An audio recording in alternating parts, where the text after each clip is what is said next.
اور تحصیل ساہیوال میں ملاوٹ مافیا بے لگام، شہریوں کی زندگیاں خطرے میں، فوڈ اتھارٹی بے حس، سول سوسائٹی سراپا احتجاج۔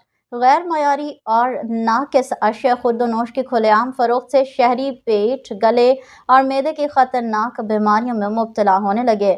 دودھ، دہی، کھویا، مسالہ جات، مشروبات اور دیگر روزمرہ استعمال کی اشیاء میں ملاوٹ کے باعث عام آدمی کی زندگی خطرے میں پڑ گئی ہے۔